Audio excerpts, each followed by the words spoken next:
welcome to this week's Snugcast. I'm your host DJ Walsh, as always, joined by my co-host Owen Tab, and we've got a cracking podcast lined up for you this week. Owen, how are you getting on? I'm good, yeah. I had a good old day. Rearranged my wedding, and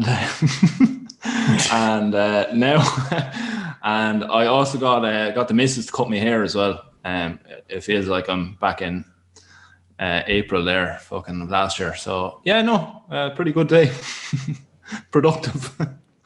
It's more productive than my day, I'd say, to be quite honest with you. If you can manage to rearrange a wedding and got your hair cut by your missus, far more productive than my day. Absolutely. And we're here for Friday evening, and we've got a great guest lined up this week.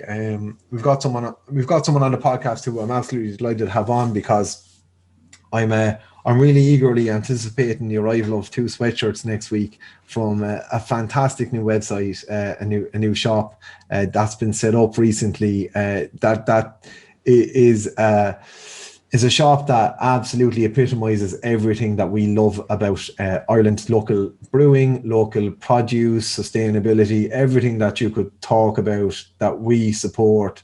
And if there's one thing I love, Owen, it's a good t-shirt or a good sweatshirt with a nice decent logo on it that just tells someone to fuck off that this is what I'm about.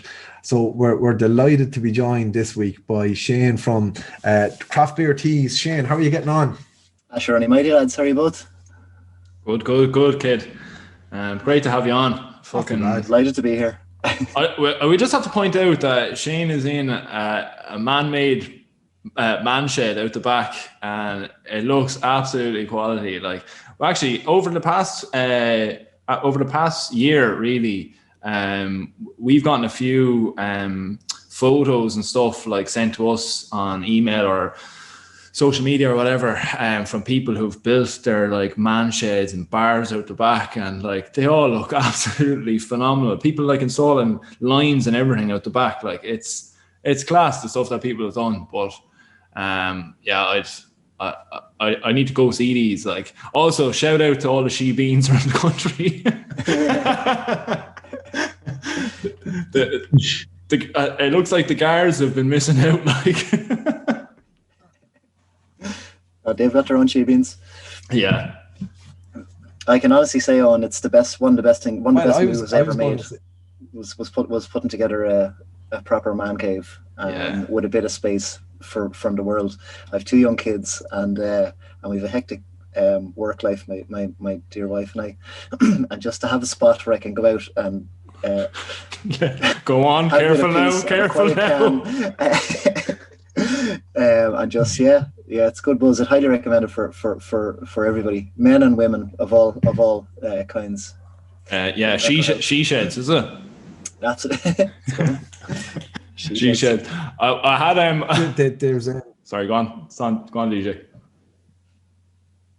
No, I was going to say that I've been listening to a podcast lately. It's a rewatch of the US Office, and it's Angela Kinsey and Jenna Fisher, who played Angela and Pam in The Office. And Angela records the podcast now in her shed out the back, and they call it her That's What She Shed, which I think is a brilliant name. That's quality. Very good. I never mentioned to you earlier, but we've solar panels on the house, and I've actually got a feed off it that I use to power the shed here. Oh, class! Indeed, and then obviously I'm tapped into the mains for this time of the evening. That's unreal. Jesus, you're self-sufficient. Absolutely. Do you have a brilliant vegetable patch out the back or anything? Well, actually, there's one for you. So when the world fell apart there in March, a dear friend of mine, he'd been doing a bit of bar work. He was actually in 57 the headline, one of the finest bars in the country. He was doing a bit of bar work there. Anyway, long story short, after a few months of sitting at home doing absolutely nothing, he was chatting to me one day, and where we've moved to, I'm out in kind of Dublin West. I'm kind of quite close to the Facebook data centre, on the border of Clonee. But anyway, long story short, we have a bit of a garden, and it was getting a bit wild. So he said to me, he actually trained as a horticulturalist, and so he said to me, I'd love to come out and just do a bit of work, just for the sake of doing work, So I said, Jesus, come on out. So he came out. Long story short, I've I have a caravan that I acquired from a gentleman who I did some work for last year. To preface that, I come from the festival events industry, and so we did some work for a gentleman. He couldn't pay, and he gave us a caravan. Wow, oh, that's unbelievable. So my dear friend Alan has now moved into the caravan full time. He moved out of his other house. He's now living with us here, and he built a polytunnel about 3 months ago. He's put together a strawberry patch, full on veg patch, and the idea is in time we should be able to grow our own stuff here. That's the aim.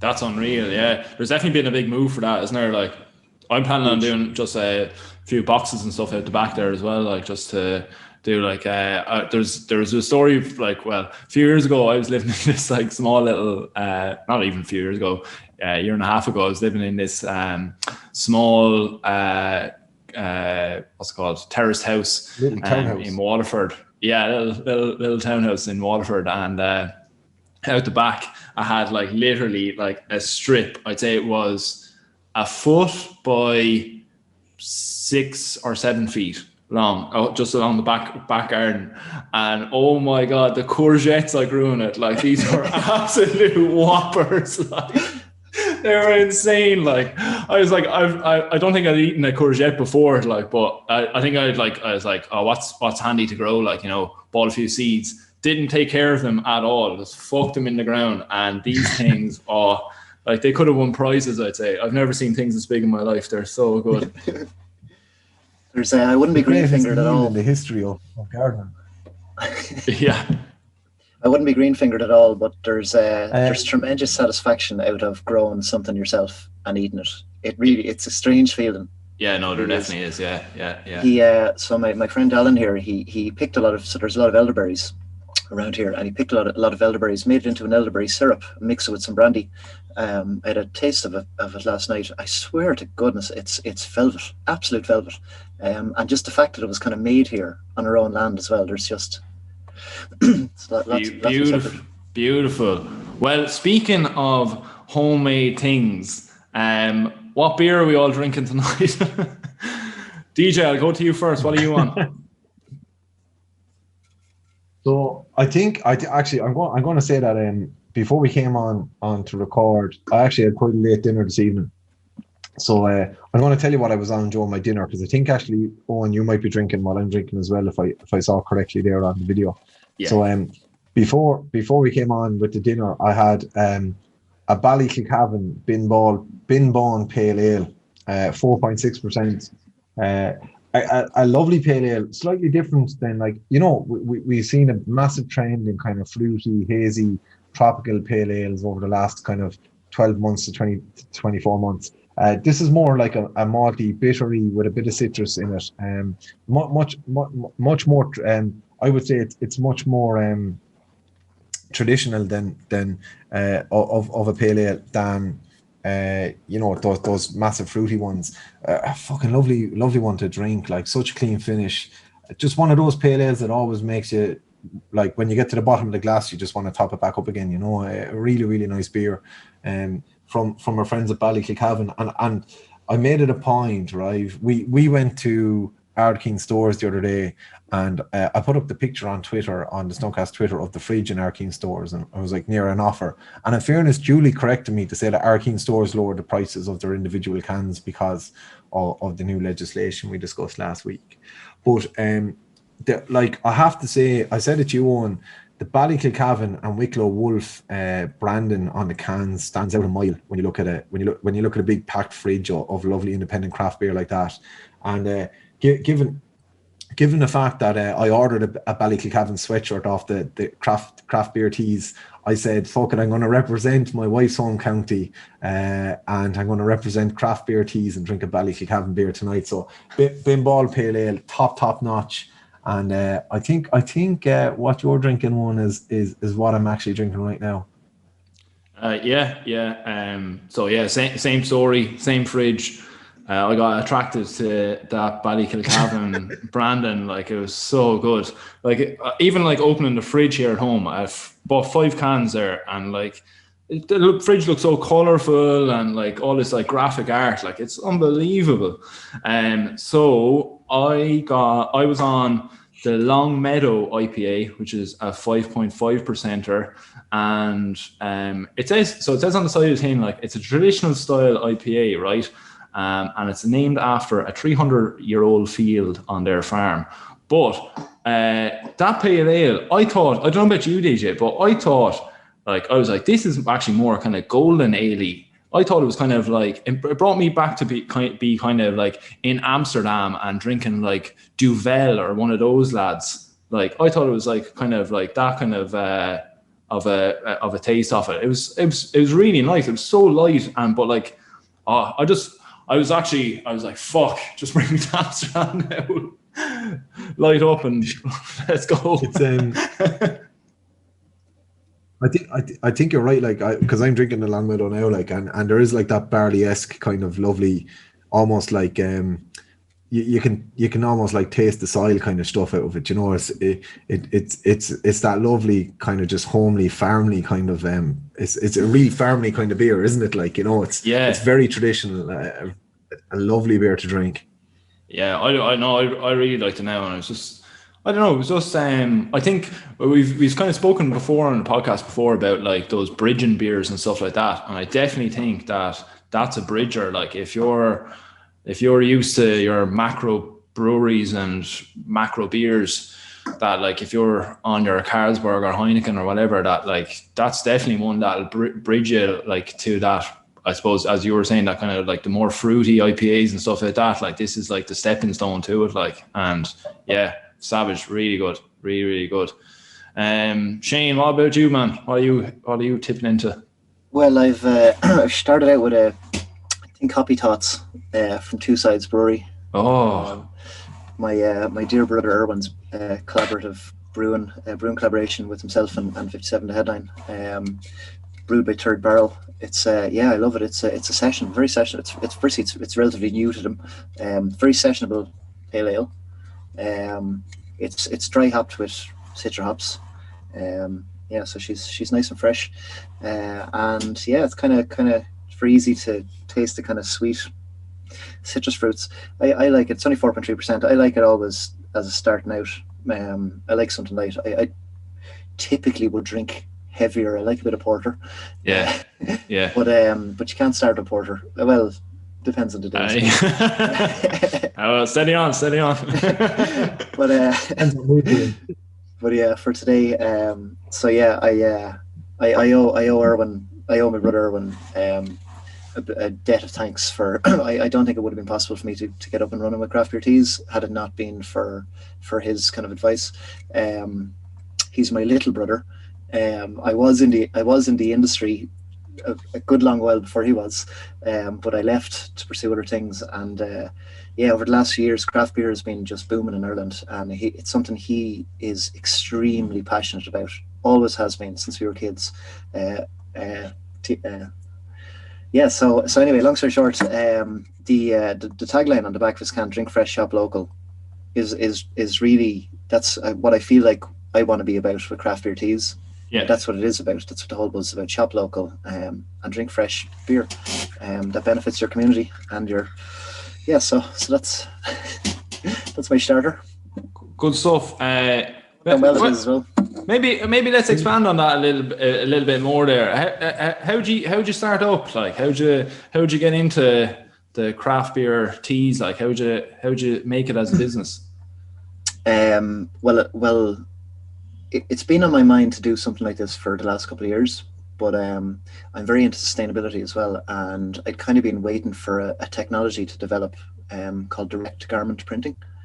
But I'll take it back a step first and just go back to, so when I left college, when I was in college, I was in UCD. How far are we going back now?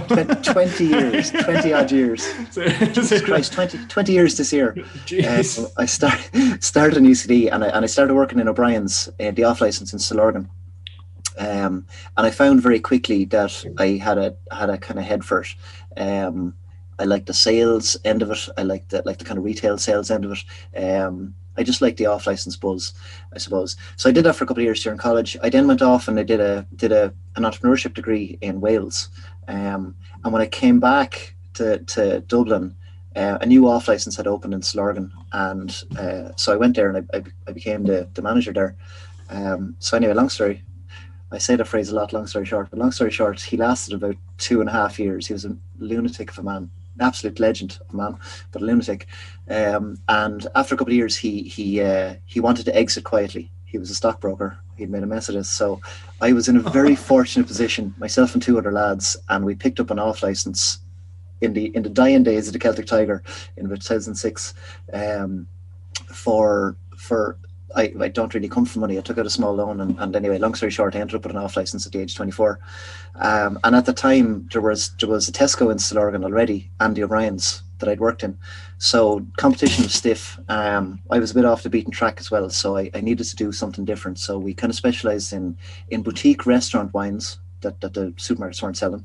And then at the time, craft beer was just starting to emerge. And when I say craft beer, I mean O'Hara's was the only Irish craft beer. Yeah. You know, craft beer then was Brooklyn, you know, Sammy Adams, Sierra Nevada. That stuff was stuff that we see now is kind of somewhere between macro and craft, maybe. Yeah. Some people still very much class them as craft, but things have changed. Anyway, I realized at that time that this was the path. It was about quality over quantity. I had lads coming in, and you know, in the early days, they'd come in and they just were buying 6 Dutch Gold off me, or 6 Bavaria, and over time, you'd persuade them to get a Sierra Nevada, or a whatever bottle of Duvel you mentioned there, bottle of Quack, something mad, and the tide started to change, and over time, you know, people started to. It became a destination off license. People started to come to us for that range of craft beer. We had the second largest range in the country at the time, only behind Redmond's and Randa, another savage off license. Anyway, things were good. Things were great until 2008 came around and the world fell apart. And at that point, it was cheaper for us to buy the likes of Heineken off Tesco next door to us than it was to buy it off Gilby's. So and of course as well, the craft beer market was only really emerging, and the lads who were kind of just starting to push into quality went back to you know, the cheaper cans, and so we packed it in, and I left the industry somewhat with my tail between my legs, very disappointed. So I went off. I've had a few other businesses and other bits and pieces of things that I've done and still do. But my wife at the time was doing large scale public event management, and her business was kind of starting to take off. It was really growing, so I kind of got stuck in with her for the last few years. That's kind of what I've been doing for the last few years. But always, of course, with an eye on what was going on in my beloved craft beer industry. And of course, things have changed massively in the last 5 years, you know, since kind of 2014 or so. It's been a roller coaster of new breweries emerging. There's enough market there. The market share is big enough that these breweries can survive, just about some of them, but they can survive. And yeah, I think it's a path to a better world, like not just the environmentally stuff, but just in terms of quality of life and how, you know, what our experience of life is, and just everything, you know, community and yeah, it is. Yeah, it's just that's the word I was just about to say. It is community, isn't it? Like, you know, it's even say the Ballykilcavan stuff we're talking about there, where it's, you know, it's their own farm, and even like the stuff that they've contributed now to Waterford Distillery for the grain for their whiskey, you know, like that, you know, it's this sharing community. You see it with like the collaborations of beers and breweries and stuff like that, like where they're coming together and, you know, different ideas, sharing grain, sharing hops, sharing whatever. Like it is class. It is its own community. Like, yeah. It's a beautiful thing, and I wonder if it's just maybe partly because we're in the early days of this industry, and, you know, I use a phrase a lot, a rising tide lifts all boats. And so, you know, we're in a position at the minute where craft brewers helping out each other, it only benefits everybody, you know, so we're kind of all in it together. And I hope that maintains into the longer term. Yeah. And in fact, actually, to be honest with you, my website wouldn't be possible without that kind of collaborative feeling that's kind of that we have in the craft beer industry, where people are working together. I mean, there's very few other industries where I could put competitors effectively on the same site you know. And the reason that the breweries who are involved there at the minute are happy to sign up to it is that they realize it's not about just them. It's about the bigger picture. It's about the industry. It's about promoting quality over quantity, you know, promoting drinking quality over quantity, and a new relationship with alcohol that's not just about going out and getting locked, but going out and enjoying what you're drinking, enjoying the company you're with, you know, that kind of. So yes, I kind of been keeping an eye on things, and then so another passion of mine is kind of technology, and I mentioned a few minutes ago about a thing called direct to garment printing. So direct to garment printing is a game changer of game changers when it comes to printed clothes. So in a nutshell, what it is you know, your desktop printer. The way it sprays print directly onto paper. Well, with direct to garment printing, it's a desktop printer with reconfigured heads so that it sprays the ink directly onto the clothes, onto the item. So what that means is there's no waste, for starters. So relative to screen printing, which would be the most popular printing style, there's no waste at all. And same with dye sublimation. The costs are also quite a bit lower. And the kind of energy intensity, the energy that's used in producing t-shirts is way, way lower. Critically as well, so with something like screen printing, and this isn't a dig at screen printing, by the way, there are many screen printers out there in Ireland who are trying to make their printing techniques more and more environmentally friendly all the time, and it is getting better. But ultimately, you need to print a screen to do screen printing, which means printing a one-off t-shirt isn't that economical. You need to print 10 or 20 or 30 to get good value. Whereas with direct to garment, because you're printing directly onto the item, there's no volume, there's no scaling. You know, it's just the ink that you're using the ink that you're using. Yeah. Exactly. So that means really you can print items one at a time, and as I say, there's no you know, you don't lose any cost efficiencies. So and it also means I don't need to, with direct to garment printing, you don't need to pre-print anything. Items are printed one at a time for the customers. The customer makes the purchase, you print the item, and you send it to them. It basically means you've got no waste. The way I've set this business up is that I have no waste. I don't keep stock in advance. So the reason DJs, and I apologize sincerely, DJ, the reason DJs jumpers are taking a little bit longer than they would in the normal method, I suppose, is that my process is when somebody orders, I accumulate all my orders once a week. I place the order with the manufacturer in Belgium. They're a Belgian outfit called Stanley Stella, who are a world leader. They're a world leader in kind of sustainable clothing. Everything they make is 100% organic cotton and made from recycled materials and stuff. So anyway, long story short, I place the order with the manufacturer. They send it to me.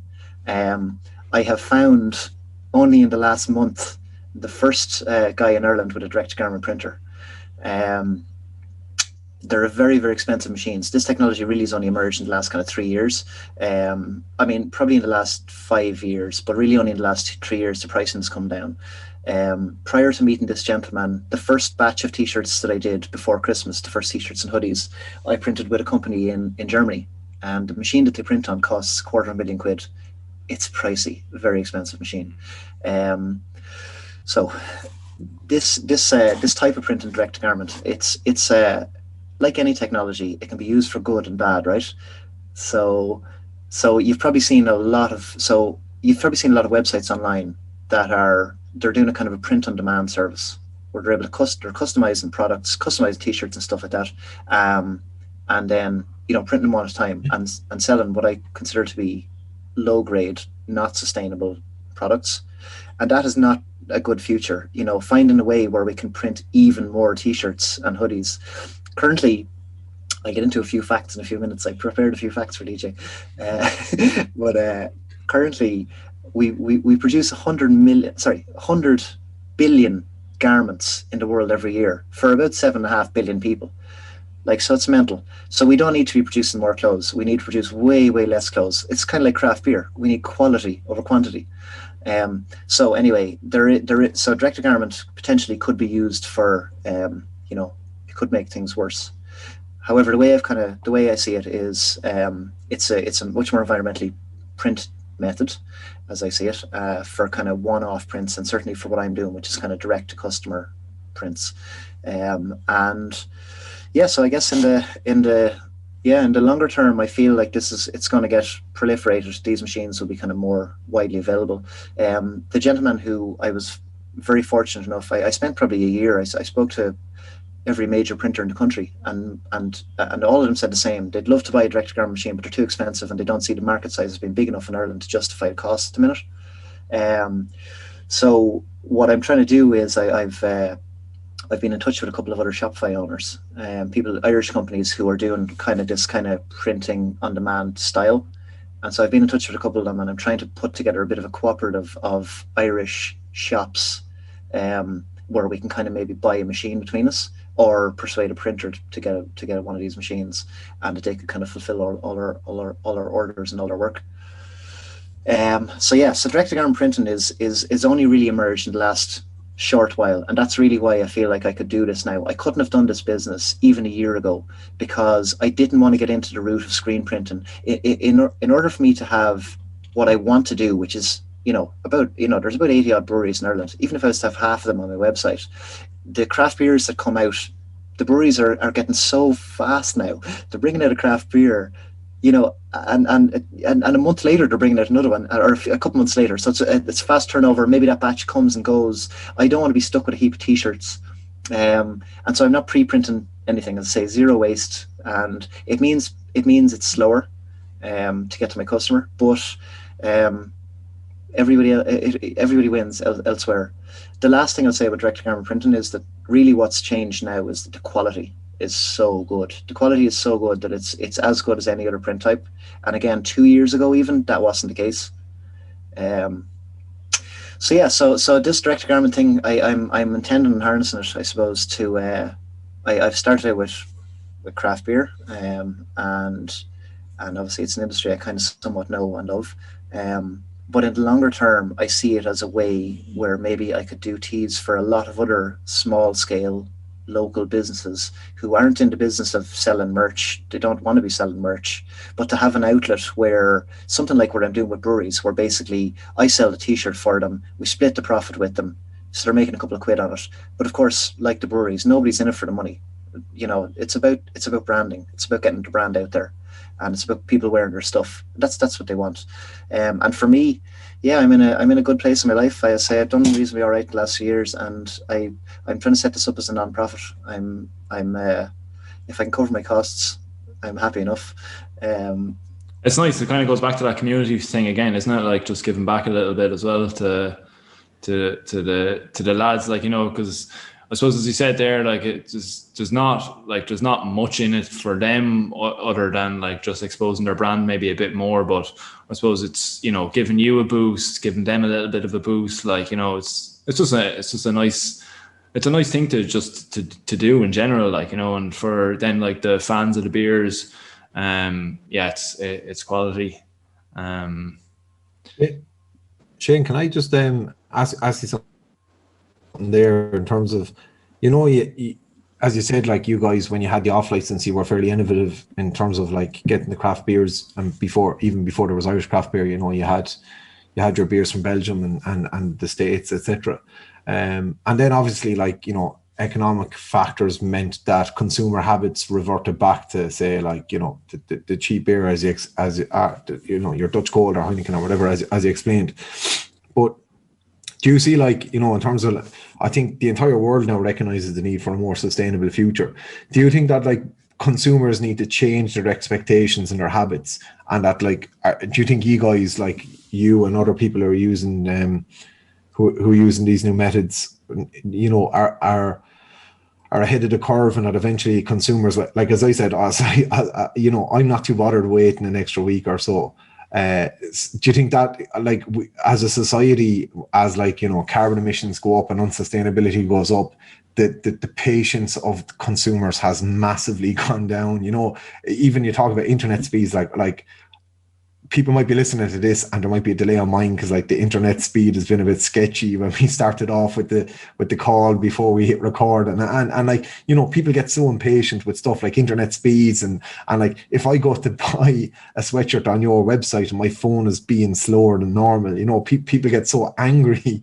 So do you see it as something almost this kind of right, we all just need to slow down and be a bit more patient in general, and that these kind of more sustainable, more environmentally friendly, more local,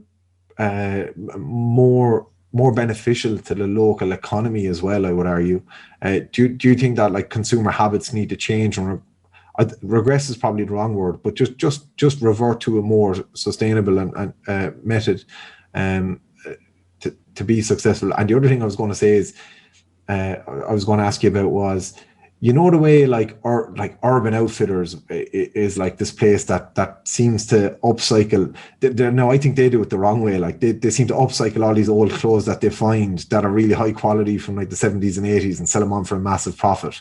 You know, the way like I have uncles who have my father has a jumper that he wore to college that he still wears today, and it's a bit faded, and it's actually kind of cool. Like yeah, you know, I'm just gutted that he's 5'8" and I'm 6'5", that I can't wear it. But do you think as well that like this kind of high quality, you buy a t-shirt and you wear that t-shirt for 10 years? Do you see that as the future as well? Well, I just nail on the head there, DJ, like on a lot of different points. But yeah, like that's it. I see the future as I think we need to wake up, and I think we need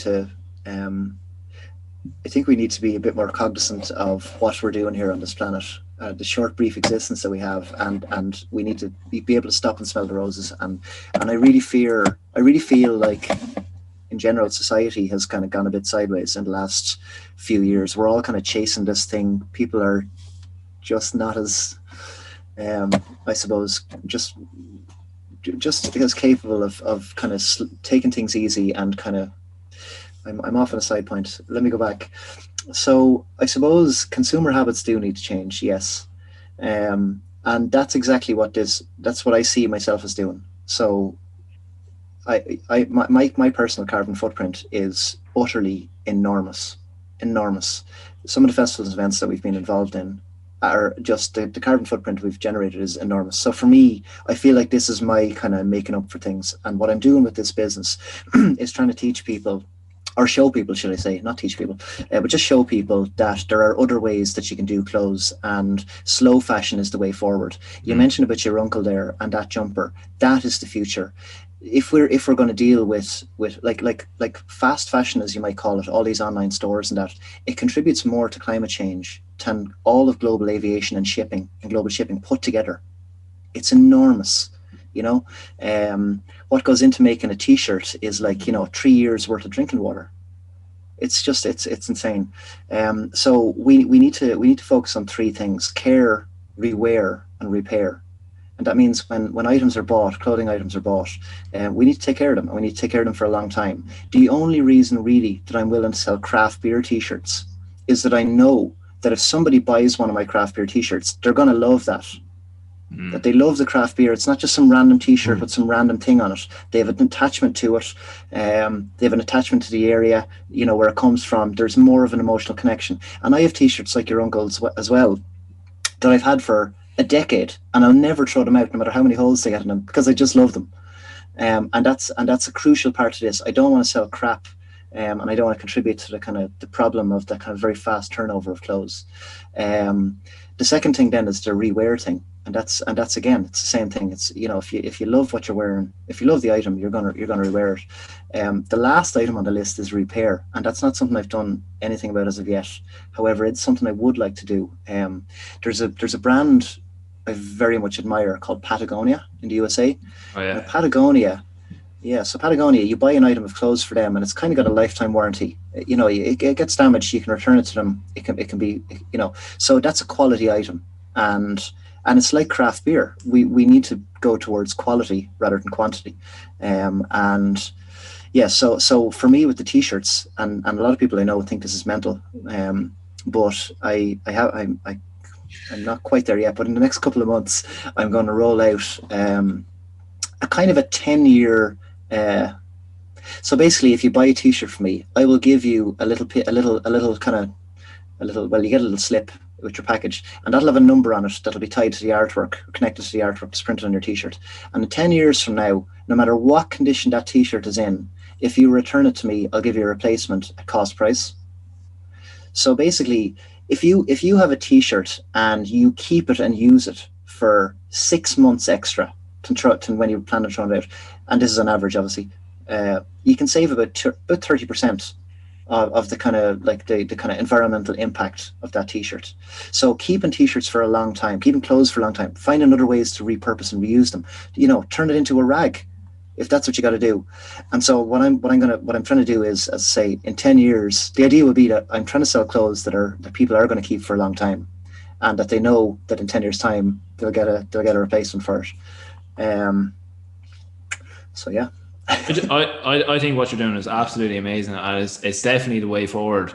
Like this need for people to have a piece of clothing on the same day of purchase is bonkers. Like, what are you doing with it? Like you're not, like, unless you're wearing it out that night, which is like, why are you buying it that day anyway? Like, it's insane. There's absolutely no need to do it. And actually, to bring in on that waste point as well, I know in Newbridge up here, there's been a few boutiques that have gone out of business over the pandemic, and simply because, right, that they can't order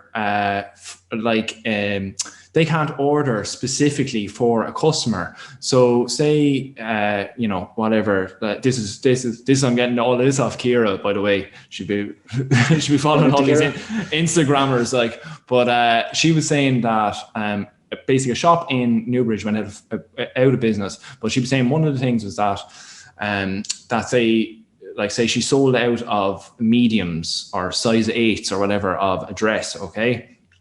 And that she was saying that they can't just order another size 8 dress. All of these things come in packs for the business. So you have to, if you're ordering from a company, you have to order 8 mediums, 4 large, 4 small, 2 extra small, 2 extra large in order, and that's your pack. That's what you get. So you can't. So like, it just makes way more sense that it's just as you require fashion. It just makes so much sense.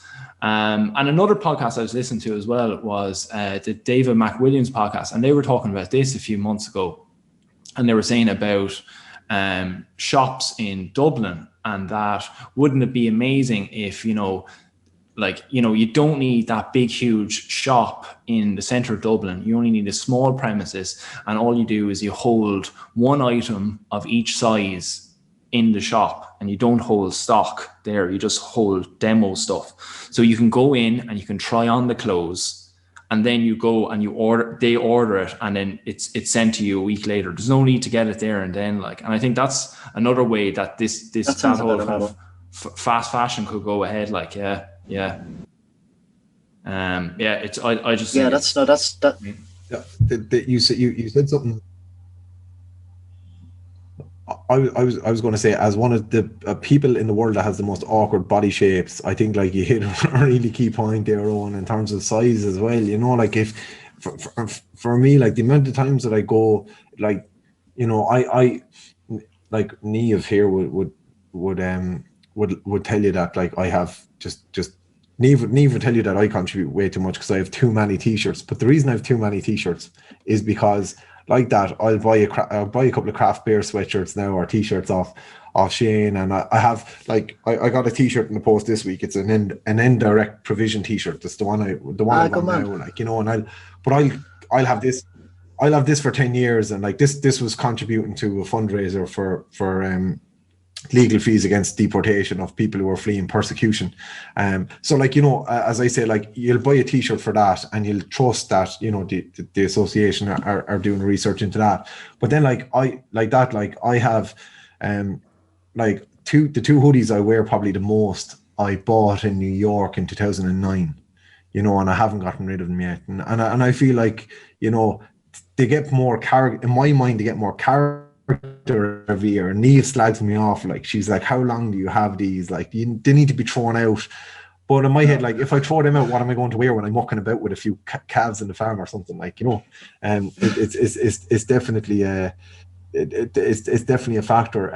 I think now we might take a quick ad break, because I definitely need to empty my bladder and fill up my glass. Same. So we'll take a quick break, and hopefully the ad break is not for Debenhams.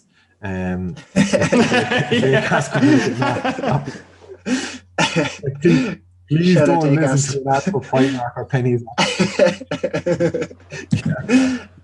Yeah, like this would be fucking Abercrombie and Fitch or something now. But we'll take a quick break, and we'll come back to the podcast in a second after we fill up the.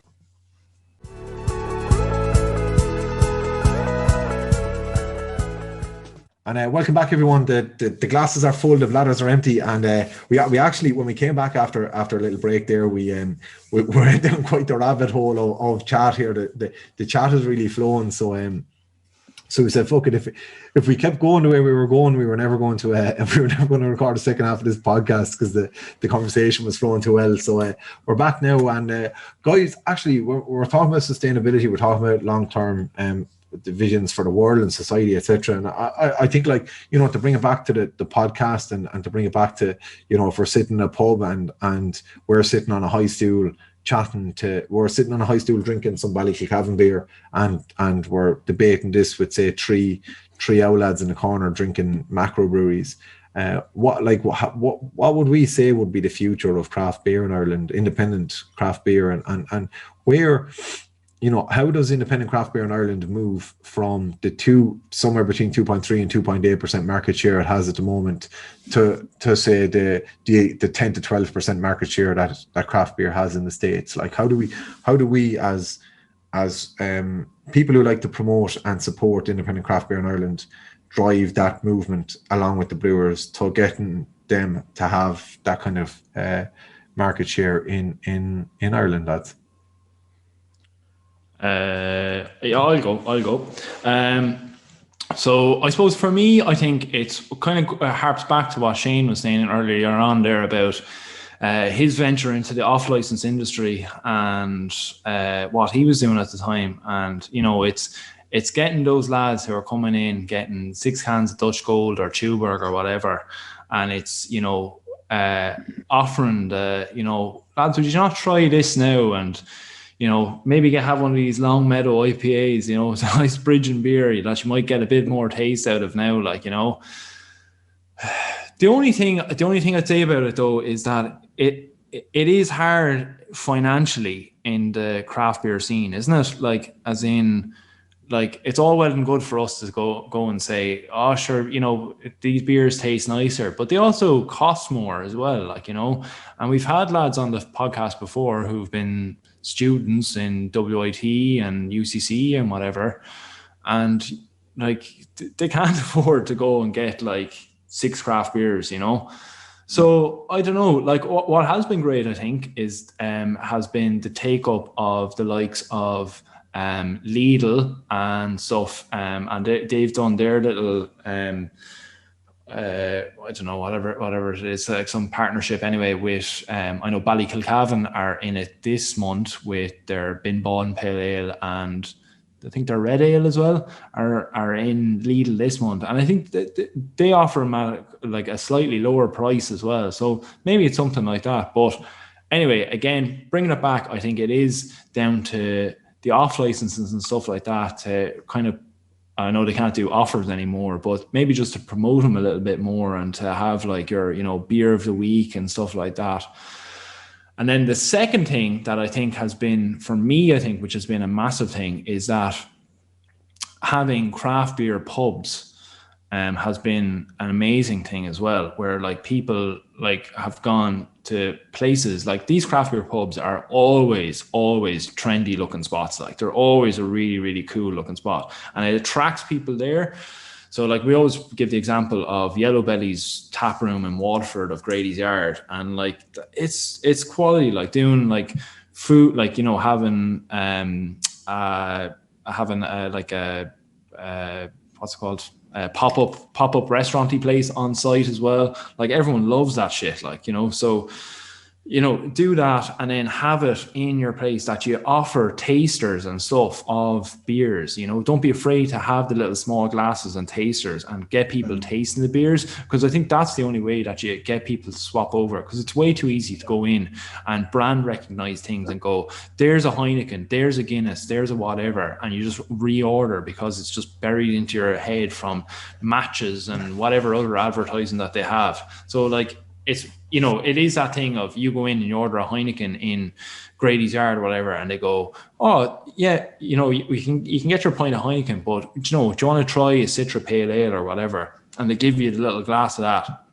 And yes, you might still get your Heineken there, but you might get your Citra the next round or whatever, So that's me is one of the ways that I see that they'll eat into that market a little, because it's just very, very hard. Like the advertising money that these big macro places have is so hard to compete with. So I think it kind of boils down again to what Shane is saying about that community spirit, and that everyone kind of needs to get in on that kind of community effort of promoting beers and promoting everything amongst themselves, and offering these little offerings of beers and little tasters and stuff like that in order to get people used to the beers.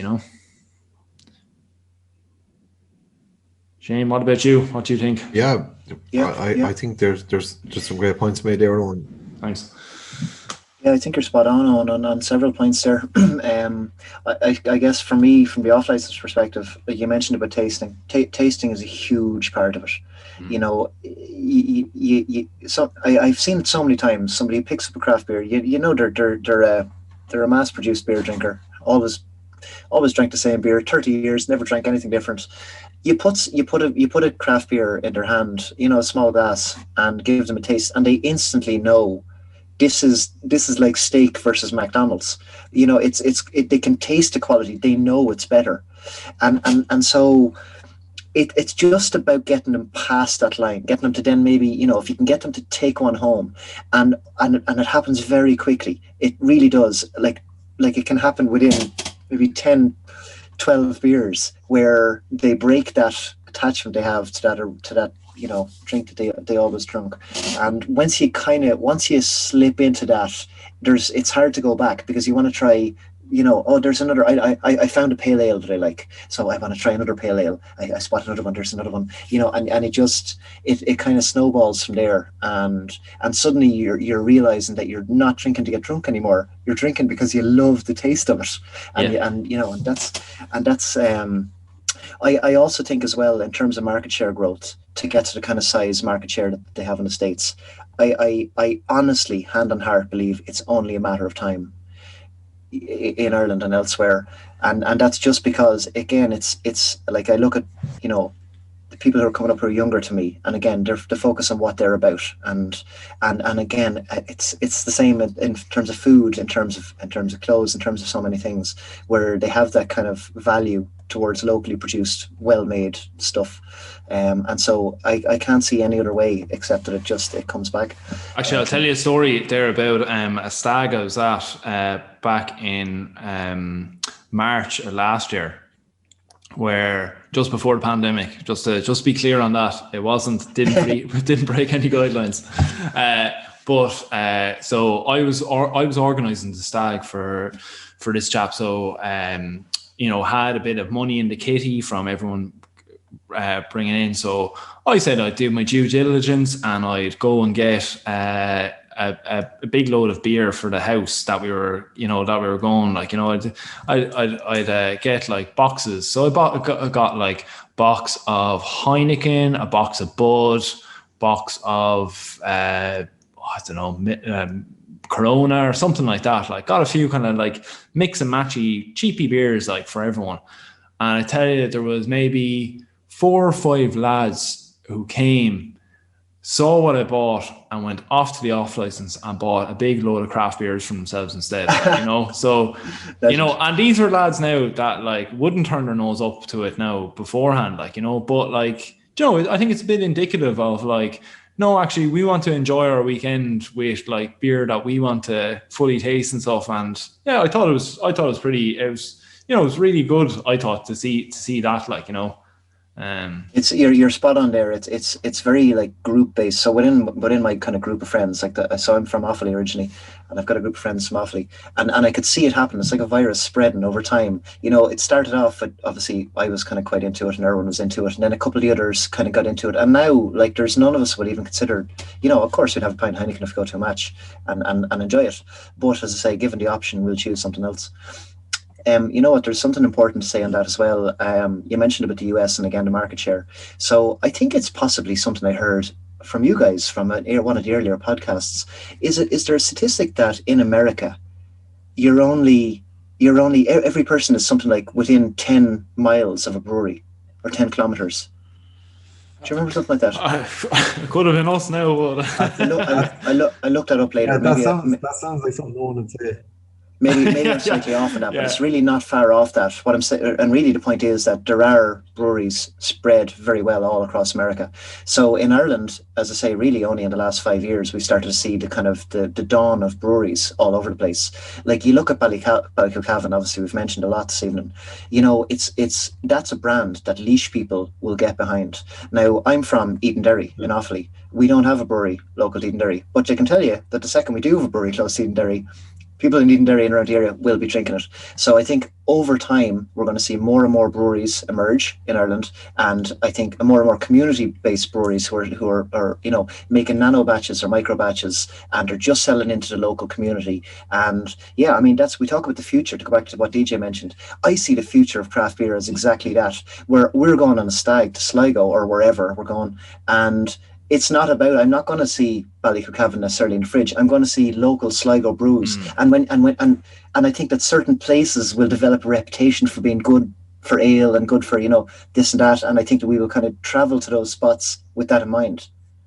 Yeah, it's nearly like the way, I say, to bring it back to the macro end of things, like the way, you know, they say that like Guinness in, you know, Ireland and England is, you know, much better than those that are, you know, elsewhere, you know, and it is that kind of regionalized thing where, you know, even if it's not true, like you'd still believe it, you know, you'd still go, oh Jesus, that's going to be great now down here. And like, you know, it's you know, it's the same like when you go to Amsterdam and you go to the Heineken factory and you go, I've never had a Heineken like this before, so fresh, so whatever, like even though it's probably brewed over in Africa or somewhere, shit back over, you know.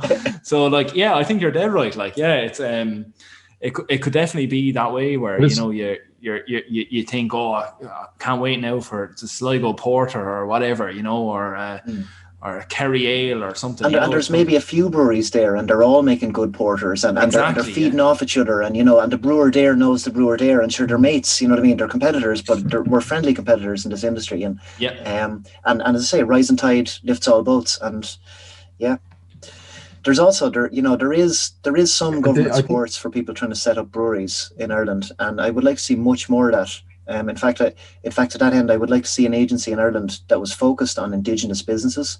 We've got Enterprise Ireland here who are phenomenal for startups who plan to export. We've got IDA Ireland who are phenomenal for bringing foreign direct investment in. But we don't have an agency that specialises in Indigenous businesses that are just producing for local market. They don't care about you. They don't care about you.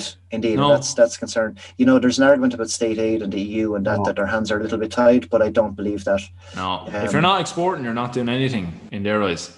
Indeed, they don't care. Your contribution to GDP is negligible.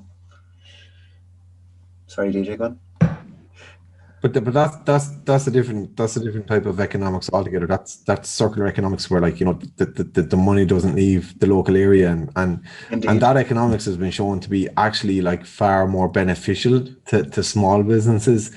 And I think you're dead right, Shane. I would love to see that approach, and it brings me back to actually the Irish beer snob Wayne and Jan who've been on our podcast. Had a brilliant interview with Barry from Kildare Brewing Company, actually towards the start of the last pandemic, I think it was, because I think Wayne and Jan took a break from recording there for a couple of months, and it was at some stage during the first lockdown, I believe, and they were talking about lockdown IPA.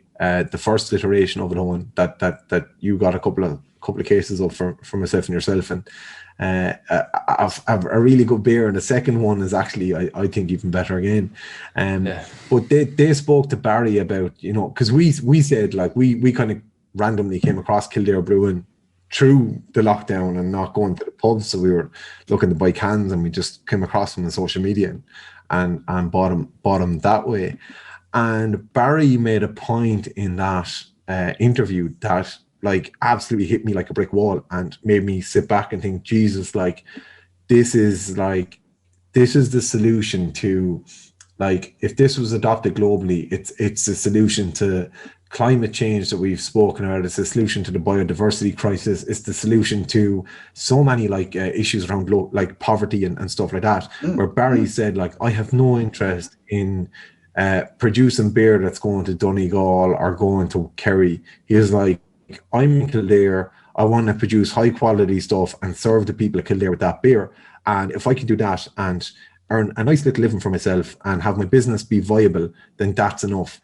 And I think that kind of attitude is just, like, purely something that I could 100% get behind. And I think about that kind of attitude, and I like, when I listen to Shane talk about craft beer teas as a concept of a business and what you're trying to achieve, Shane, and I compare that to, say, like, Devlin's workers who've been on strike for fucking 300 days at this stage, and I can't help but feel like what we're talking about in terms of Kildare Brewing Company versus Heineken or Diageo or Molson Coors, there's a fierce, there's a mirror image in that debate versus, craft beer teas or a sustainable, eco-conscious clothing brand versus, your Primarks, any of the fast fashion people that you mentioned earlier on in the podcast.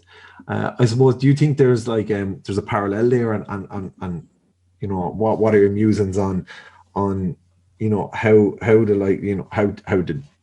the Debenhams deal went down, and coming from someone who's breaking into the fashion industry, albeit in a very niche mode?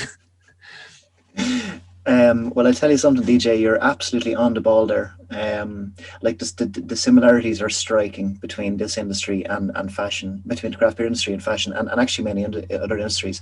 But just on the fashion end of things, I mean, there's a great story, not a great story, it's an awful story that's kind of in the news there at the minute that really kind of highlights all this. So, as you may be aware, Topshop, Zara, H&M, all those guys, they're all gone, they're all in trouble in Ireland. Their brick and mortar stores are all gone under. There's about 1,600 staff are going to get laid off, and it looks like ASOS are going to buy them up at the minute, the online giant.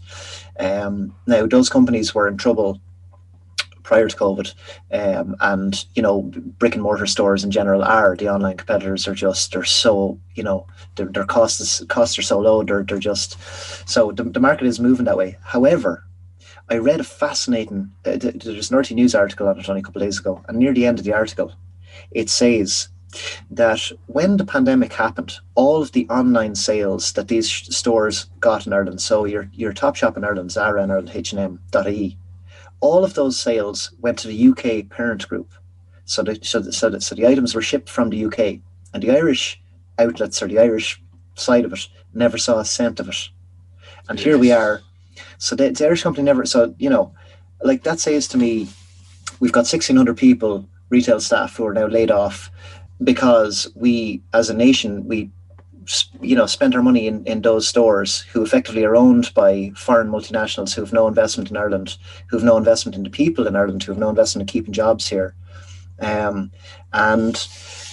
like, I guess, when you look at that scenario, like, that's not good. There are several ethical, sustainable brands emerging in Ireland, and in the long term, if we can keep supporting those brands, we keep our jobs here, and we don't have that risk that one day the environment changes for whatever reason, a pandemic emerges, and suddenly, boom, all of those jobs are taken out from underneath us. Like, to build a resilient economy, you need long-term jobs that can't be taken, quickly, it can't be moved quickly. So when I see it, like, when we say shop local, I really believe in that. You know, don't go to ASOS, don't go to Zara, don't go to Topshop, go to, you know, Jill and Jackie's boutique store down the road. You know, yes, it costs a little more, but you pay for what you get. And I don't mean just the quality of the item. I mean, that money comes back into your community. You know, you don't necessarily directly see it, but you indirectly see it. And so, yeah, it's, yeah, I mean, fashion, fast fashion and the way things have been, it's, yeah, it's a great parallel. It really is a great parallel to craft beer and quality and Irishness and shop local and invest in our own people. And by the way, I don't come at the kind of shop local thing from like a particularly Irish perspective. I believe the same system should be viable all around the world. You know, and we in Ireland, I think we have, you know, we're one of the richest nations in the world thanks to free education in the 80s. We're generally speaking, most people in Ireland are fairly on the ball. We have a reasonably good idea of the world relative to other nations, I feel. And I kind of see it as our responsibility to create an example, to lead by example, you know, to create an economy here that is based on the kind of shop local principles and that idea can be taken up anywhere else. For the betterment of those people. You know, we've massive problems with wealth inequality. We've massive problems with immigration and emigration all over the world. And to me, the solution there is not more of the same and debating whether we're going to let people come to Europe or not, for example. We need to help these nations build up their own local indigenous economies, you know, and we have all the tools here to do it. So let's do it. Yeah, I'd love to see that. I'd love to see that approach. It'd be so nice. And like, you know, even I know there was there's a girl probably my age in the girls' secondary school who's like opened up a boutique in Waterford, and like, you know, just the quality of the stuff that's in there, like the cool outfits, everything, and like, you know, other little bits that she's like, like, you know, like she has her shop where she's selling her own clothes, but is also selling because she is the brick and mortar store, so is also selling soaps from another producer, selling like from another producer, selling, you know, all these little bits and stuff, and it's such a lovely approach. And like, you know, that the stuff like that she, like, you know, made like Aran sweaters and stuff like that, like the quality, like, you know, you're talking about stuff that's going to last a test of time, like there's Aran sweaters out there that we've seen like that will definitely last, like hail, sleet, snow, everything. Like, you know, it's I think it's an amazing thing. And yeah, you're dead right. I think though it's going to be tough though, isn't it? Like, as in trying to combat a €6 t-shirt or whatever, and changing people's mentality is going to be so tough. But it is that it's that concept. But it's the same as craft beer. It's the same. Exactly. Yeah. Go on, DJ. But that was one of the points I was going to make there, in terms of like, you know, do we need to do like, is consumer education like to bring it back to consumer education? Like, do you turn around to someone and say, right, you can buy, like, as you say, on a €6 t-shirt from Next or Zara or wherever now, but you'll have to buy another one in 3 months' time. So you have to buy 4 a year. So you're spending £24 a year on 4 t-shirts. And over 10 years, you're spending £240 just on that one t-shirt. Or could you buy a €25 t-shirt off Shane? I can't remember how much your t-shirts are, Shane. I bought them one night after a couple of cans. But say, for example, could you buy a 25? They're gone up, actually. Could you buy a €25 t-shirt off Shane? Could you buy 2 of those for £50 and they do you for 10 years? And then over the course of the 10 years, you've actually spent a fraction of what you would have continuously buying €6 t-shirts, and you have reduced your carbon footprint by a massive amount. And as well, you have a t-shirt with a bit of fucking character, as opposed to, you know, some yoke that has been produced on the high street. And I think that buy local, shop local thing that, Shane, you've reiterated throughout this podcast, and it's something that we've tried to reiterate throughout our years doing this podcast, is that, you know, if you buy local, you're supporting a local job. if you buy on ASOS, you're supporting some crowd in the UK or some crowd in Investment Russia bank or wherever it is, you know. Whereas Equifax. yeah. Whereas like if you take Ballykilcavan again, for example, and their Clancy's Cans series, if you buy Ballykilcavan beer, you're supporting the Clancy family because they're employed by the Ballykilcavan farm. Do you know what I mean? Like, and it's like they've dedicated a whole series to the Clancy family, who've been like integral workers on their farm for generations. So like by buying Ballykilcavan, you're direct. Sorry, DJ, to cut across you. I have to say, you're absolutely utterly spot on there with Ballykilcavan in particular. From a lot of different perspectives. Did you see that tweet that I think Portlaoise Pub Club put up a couple of days ago? You know, grown in a field in Laois, brewed in a brewery in Laois, sold in a little in Laois, put in a fridge in Laois, and drunk by a Laois person. You know, that is it, and that's what it's all about. Just in terms of a few years statistics, since it seemed somewhat appropriate to what we're talking about now, and your friend Owen in that girl in Waterford maybe, and I wish her the best of luck. So you mentioned about iron sweaters there. So we do make iron sweaters here, but really it's small scale production. We don't have any manufacturing facility in Ireland anymore.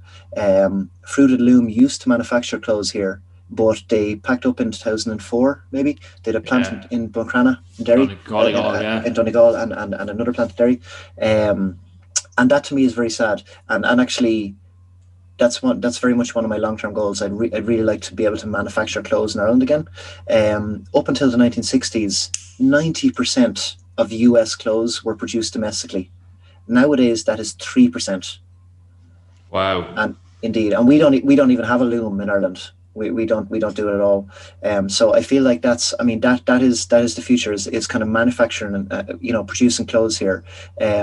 We're, as it is right now, we would still have to import the kind of organic cotton and the kind of materials. However, there are new innovative materials coming through. I actually have a t-shirt that I love but I can't sell for Craft Beer Tees. It's actually made from renewable wood, 100% renewable wood.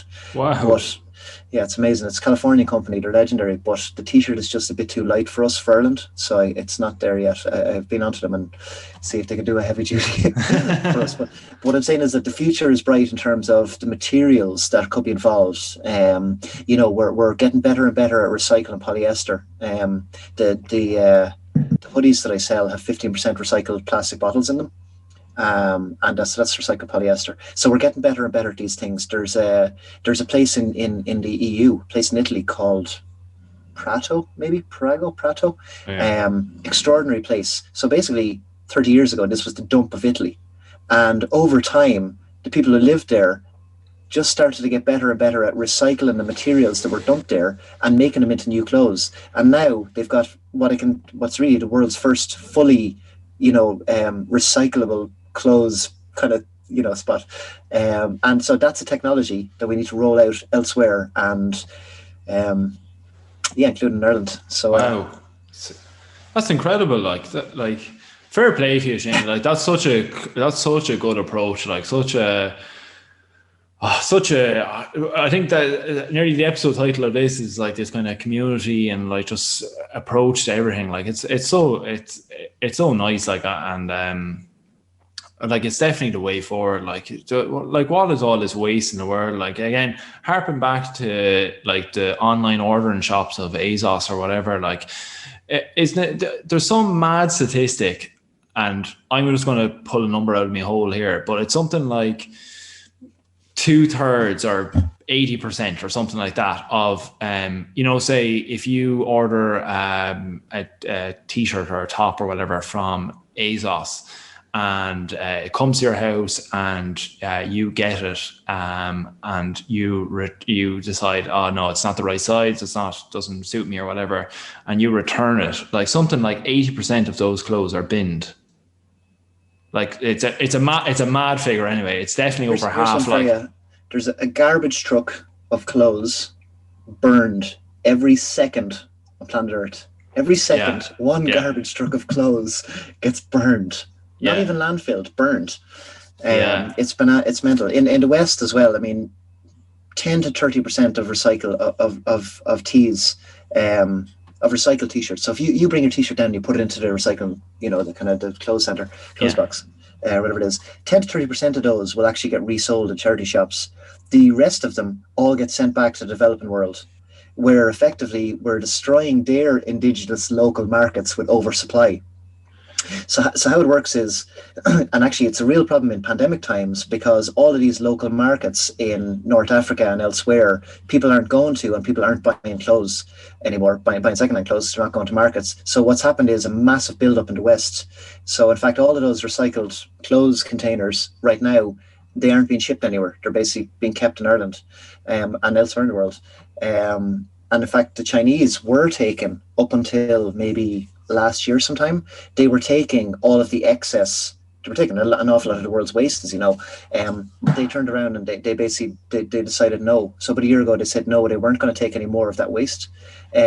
So I think it's going to be, we in the EU we're going to have to deal with this problem ourselves. We can't just keep shipping it elsewhere. No. It's coming back to us now. And so there's even more incentive, and hopefully there'll be maybe government funding and whatever about funding, but just cultural. Yeah, mentality, isn't it? Yeah, mentality, absolutely. Yeah. About, come here, we Ballycliffe come up a good few times this evening, and I'm drinking actually a pint of the Clancy Cans number 3. Oh, unbelievable. Stout. Tiramisu, it's a big favourite, I have to say. I like the Walnut Whip Stout as well, but big fan of the Tiramisu Stout. And I was thinking, DJ, and Owen, of course. What about if I give a T-shirt? We give out a T-shirt with Clancy Cans number 3 printed on it to one of your listeners. And I was thinking maybe if we won't maybe mention it on social media, but maybe if anybody's listening, if people are listening and they subtly comment with that, maybe hashtag shop local or something, and maybe in a week's time I'll see who's there, and I'll or promote it yourself if you like. I don't mind. No, that's a brilliant. That's a way better idea. I love that idea. Only the listeners, only those who are clued in. Yeah. The real fans. So anybody who replies to this podcast being put out on Twitter, when we tweet the link out on Twitter, and anybody who replies with hashtag shop local is in with a chance of winning a Ballycliffe T-shirt from Crafty Beer Tees. I think, Shane, do you know what I think that is? That's the perfect way to end the podcast, so we can get on with drinking beer and having cracked it. We can see it recorded. That's a brilliant offer. Thank you so much. I really can't wait to get my few bits off. Yeah, I'm more than happy to wait for them, because I'm fully supportive of the sustainable way that they're being produced. This, for me, like anybody that follows me on social media or that listens to this podcast long term knows that I am an absolute eco-socialist. So like, for me, this has been one of the most fascinating and insightful conversations I've had in a long time, and to be able to do it over a couple of Ballycliffe beers. Shout out actually to Trouble Brewing. I had when I finished the Long Meadow IPA, I went on to the Trouble Brewing Viet Now, which is phenomenal. Shout out to Trouble Brewing. It's been a blast. Shane, thank you so much for coming on the podcast. Owen, thanks for picking up the slack when my internet's kind of falling off a bit. And I want to say, you know that we're on the Patreon, www.patreon.com/Snugcast. We're Snugcast on Twitter, Facebook, and Instagram. If you want to follow us on there, engage with us, tweet hashtag shop local to this podcast episode to be in a chance to win a very sustainable, long-lasting T-shirt that you won't regret. And Shane, any parting words for the listeners of this episode? Well, firstly, thanks very much for having me on. You're a pair of legends, and just great to have a chat, good bit of chat with like-minded people. For the listeners, I would say, hopefully they've been obviously listening. They there's a lot of this has been about community, and we're kind of somewhat in this together.